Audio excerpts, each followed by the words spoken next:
Il est 23h15 lorsque des milliers de spectateurs se rassemblent sur la pelouse du Stade de France hier soir.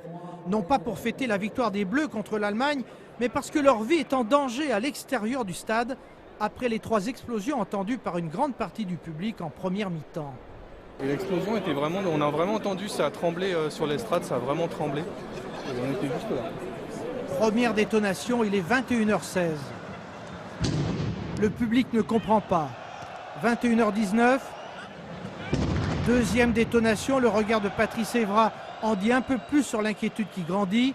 François Hollande quitte le Stade de France de toute urgence.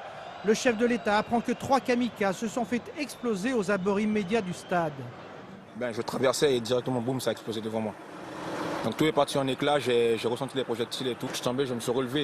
Donc voilà, ça c'est le portable qui a pris le coup, c'est ce qui m'a sauvé. Sinon ma tête, ça partait en éclats. Internet a été coupé au Stade de France. Les 80 000 spectateurs, eux, ne se rendent compte de rien.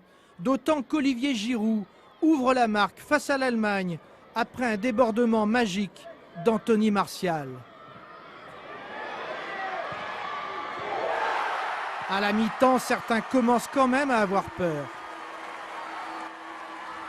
Je suis avec 3 enfants là, donc j'ai qu'une envie, c'est de partir vite. Mais la mort frappe aussi dans Paris, où 4 hommes tirent sur la foule du Bataclan notamment. Des scènes de guerre au cœur de la capitale, pendant que la Fédération française et les autorités de l'État décident que le match ira à son terme.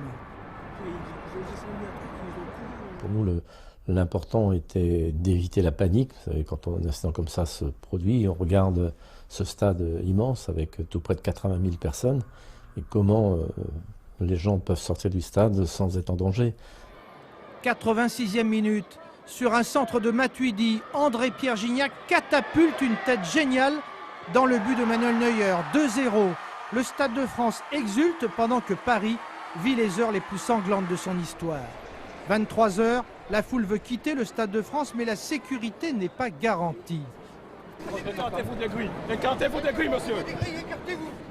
Alors on refoule beaucoup de gens à l'intérieur du stade. Début de panique. Les spectateurs attendront et savent désormais que le pays vit un vendredi 13 apocalyptique. Il y a eu très peur, mais je l'ai rassuré, on s'est mis en haut de la deuxième tribune. Et voilà, donc là on est rassuré, on va essayer de rejoindre le parking pour récupérer notre voiture maintenant. C'est un vendredi noir, on va dire. 5h du matin, la police scientifique achève son méticuleux travail, alors que l'équipe allemande a dormi dans son vestiaire. France-Allemagne, la résistance en chantant et le deuil pour l'éternité.